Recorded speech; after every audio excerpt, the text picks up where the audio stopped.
दोस्तों, मैं हाशिम अलवी आप सभी का अपने चैनल हाशिम बी LLB पर वेलकम करता हूं।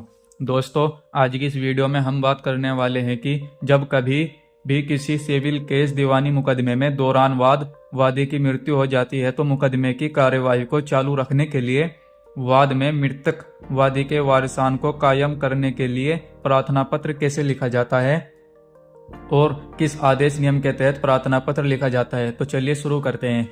तो दोस्तों, सिविल केस में वादी की मृत्यु उपरांत वादी के वारसान कायम कराने के लिए प्रार्थना पत्र। तो दोस्तों, सबसे पहले हम यहाँ कोर्ट का नाम लिखेंगे, न्यायालय सिविल जज सीनियर डिवीजन शामली। उसके बाद हम यहाँ पर लिख देंगे वाद संख्या, जो भी हमारी वाद की संख्या होगी वो हम यहाँ पर लिख देंगे, और सन, किस सन का हमारा मुकदमा है, यहाँ पर सन आ जाएगा। उसके बाद हम यहाँ पर बनाम में पार्टियों के नाम लिख देंगे।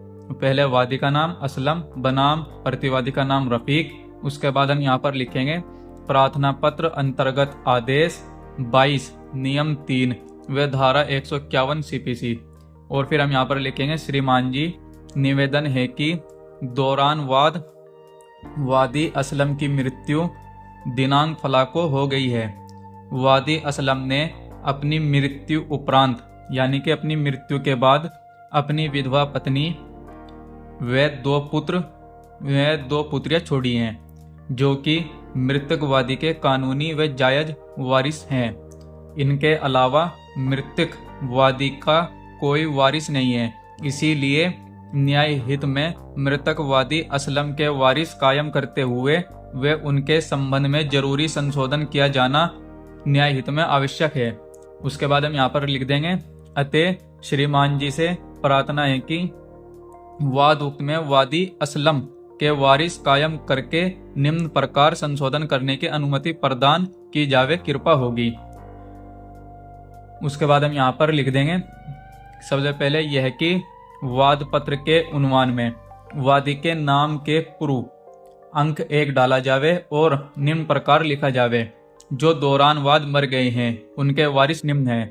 दोस्तों, जब किसी भी सिविल केस में वादी की मृत्यु हो जाती है तो जब हम उसके वारिस कायम करवाते हैं तो उसी में ही वारिस कायम करते समय वाद में संशोधन भी होता है, जिससे वारिस कायम होते हैं उसमें। तो इसीलिए हम यहाँ पर साथ में संशोधन भी करवाते हैं और इस संशोधन कराने के लिए अपनी लगायत लिख देते हैं कि क्या हम उसमें संशोधन कराना चाहते हैं। उसके बाद हम लिखेंगे ये है कि वाद पत्र के शीर्षक में वादी नंबर 1 के नाम पते के बाद निम्न प्रकार लिखा जावे। तो अब दोस्तों, जो भी मृतक वादी के वारिस हैं, अब हम यहाँ पर उनके डिटेल लिख रहे हैं कि जो हमारा वाद पत्र है उसमें इनके नाम पते लिखे जावे और इनको वादी मृतक की जगह पार्टी बनाया जावे।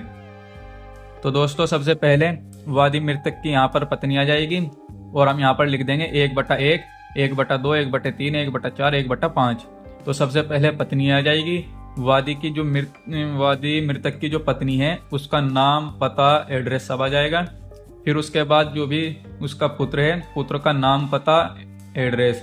इसके बाद जो 1/3 पुत्र है उसका भी ऐसे ही हम यहाँ पर नाम, पता, एड्रेस लिख देंगे। उसके बाद उसकी पुत्री है 1/4, उसका भी यहाँ पर हम नाम, पता वगैरह सब लिख देंगे।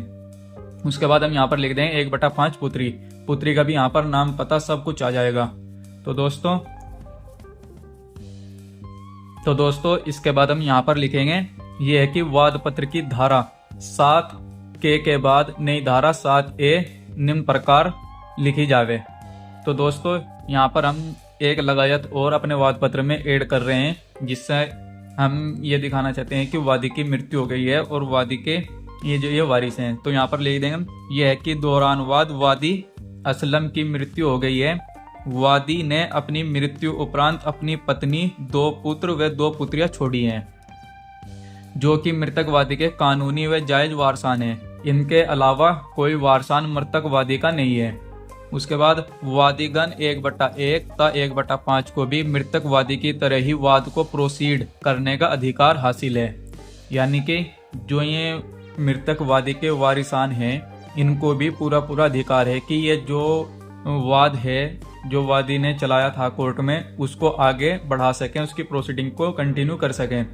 तो उसके बाद हम यहाँ पर लिख देंगे हम तस्दीक जिसको हम सत्यापन भी बोलते हैं। यहाँ पर आ जाएगी तस्दीक करने वाली मैं रेशमा वादी नंबर 1/1 प्रार्थना पत्र कायमी वारसान के कथनों को संविज्ञान में कानूनी सलाह से सच होना सत्यापित करती हूँ।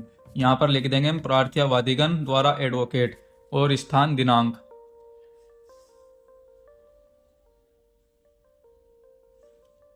और दोस्तों इसी की लाइट में हम एक यहाँ पर शपथ पत्र लिखते हैं,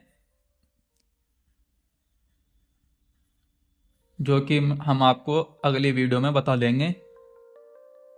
तो दोस्तों उम्मीद करता हूँ कि आपको ये वीडियो पसंद आई होगी। वीडियो को लाइक कीजिए, शेयर कीजिए।